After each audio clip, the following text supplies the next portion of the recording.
neighbors, I'm Warren Seegers. Welcome you into another EVH2, and today I'm going to help you soothe that itch at trying your hand at becoming an urban farmer. That's right, I'm going to show you how to build a garden box so you can grow beans, corn, tomatoes, and taters. I suppose you could plant a traditional Colorado urban crop of medicinal marijuana, but for those of us that live in a state where that sort of thing ain't considered a legalized cash crop yet, I'd probably stick to the pre-mentioned vegetables. All right, it's time to get serious. Let's get started on this project. Here's the tools you're going to need. A hammer, staple gun, utility knife, shovel, and garden rake. Materials include 8 8-foot landscape timbers, landscape fabric, 12 timber tie spikes no less than 6 inches long, of course dirt, and something of a vegetative nature. Step 1. Placement of the landscape timbers is important to tying them all together. Through my geometrical genius planning, no cutting is required. Before Coy and Zane lay out the first layer of timbers, let me show you what they are doing. After laying down the first timber, they make sure every other timber is placed to the right of the preceding timber. This is important for a no-cut project and tying the second layer to the first layer with the fewest possible timber spikes. After the first layer is in place, start by stacking the first timber of the second layer so that it overlaps a timber end and the run of the adjacent timber. Take a look at this animation and you'll see what I mean. Continue this pattern for all 4 sides.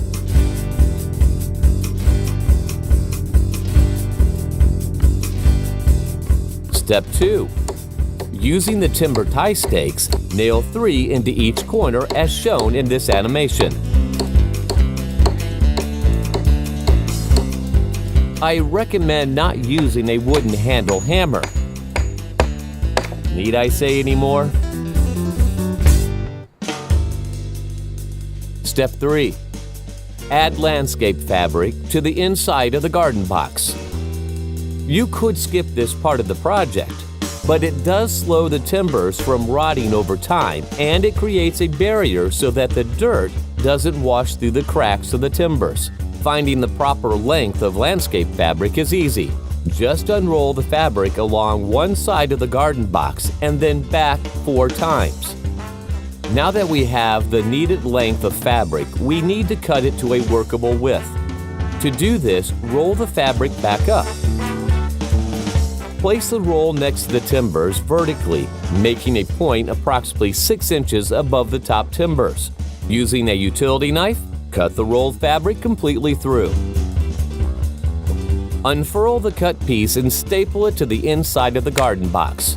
I recommend shooting a staple at the top and bottom 9 or 12 inches apart. The additional material creates a flap that sits on the top of the ground and will stop dirt from washing through the bottom layer of timbers. Continue stapling until you make a complete round with the material, so that the end overlaps the start, and then shoot in a couple staples to hold it in place. Step 4. Add dirt. When filling the garden box with dirt, make sure you leave about 1 inch from the top. This will again help keep the dirt inside the box. While you're moving the dirt around, be sure to pull all weeds and remove any rocks you find. Doing this now will save you time down the road. Step 5. Plant seeds or vegetable starts and enjoy your urban farming experience.